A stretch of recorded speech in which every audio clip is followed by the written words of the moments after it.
Dalle parole ai fatti, i vertici dell'AICA, l'azienda che gestisce il servizio idrico ad Agrigento e in alcuni comuni della provincia, dal notaio hanno firmato l'acquisto del ramo d'azienda di Girgenti Acque e della società affiliata Idortecne, segnando così l'avvio in piena autonomia della gestione del servizio idrico integrato. Un importante passo avanti per l'azienda consortile che conclude così l'iter avviato tempo addietro facendo proprio il personale e i beni mobili. Soddisfatto Alfonso Provvidenza, presidente dell'Assemblea dei Sindaci di AICA, che afferma un atto di particolare importanza che ci consente di affrancarci dalla gestione precedente. Sentiamo le dichiarazioni dei vertici dell'azienda. La sottoscrizione di questo contratto finalmente garantisce un momento particolarmente importante per AICA, finalmente la cessione del ramo di azienda a titolo definitivo dopo vari incontri che hanno finalmente consentito di raggiungere un punto di equilibrio tra AICA e la curatela fallimentare della Girgenti Acque. Ripeto, un momento di particolare importanza perché ciò ci consente di affrancarci dalla vecchia società e quindi oggi possiamo cominciare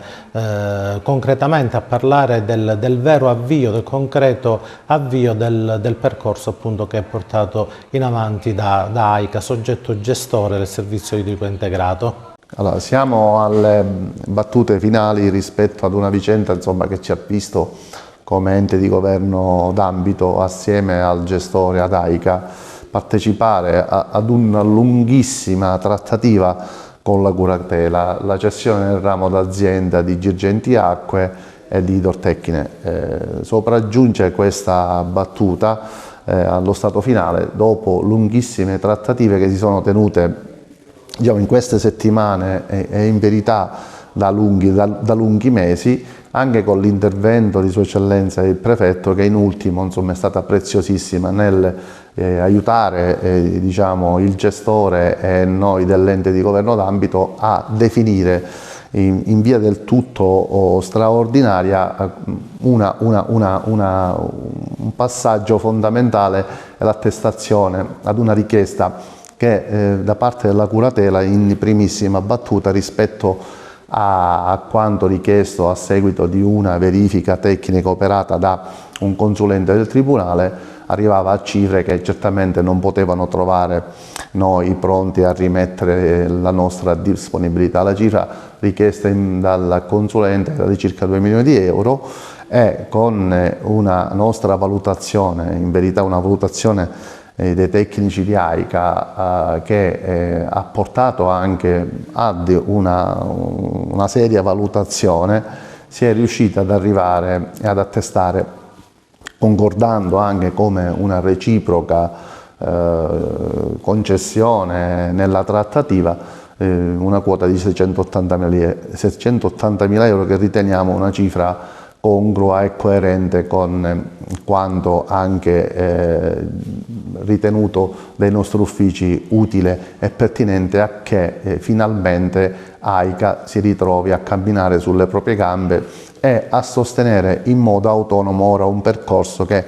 di qua in avanti ci vedrà, come dire, certamente in un'azione di rafforzamento e di stabilizzazione operare al meglio il servizio idrico. Io di questo veramente devo ringraziare il presidente del CDA, il dottore Castaldi, che è stato preziosissimo, sempre con le sue, come dire, azioni specifiche in ambito tecnico, che è stato molto utile e ci ha aiutato veramente a definire questo lunghissimo percorso. Ora si apre una nuova pagina e speriamo che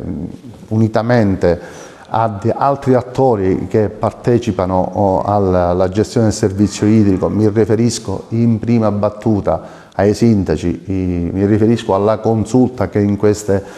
settimane certamente non sta ritrovandosi ad avere un equilibrato rapporto anche con il gestore stesso, e mi riferisco anche ad altri attori diciamo preziosi che ci hanno sempre dato sostegno, le associazioni in genere nel condurre questa battaglia verso la ripubblicizzazione che trova in questo momento particolare della firma presso il notaio nei prossimi giorni l'affrancazione da un servizio e da una gestione privata che abbiamo veramente da anni tutti atteso. Oggi si concretizza questo processo sperando di guardare in avanti anche con una fiduciosa prospettiva che i nostri uffici insomma, stanno operando al meglio con azioni di programmazione e attività di pianificazione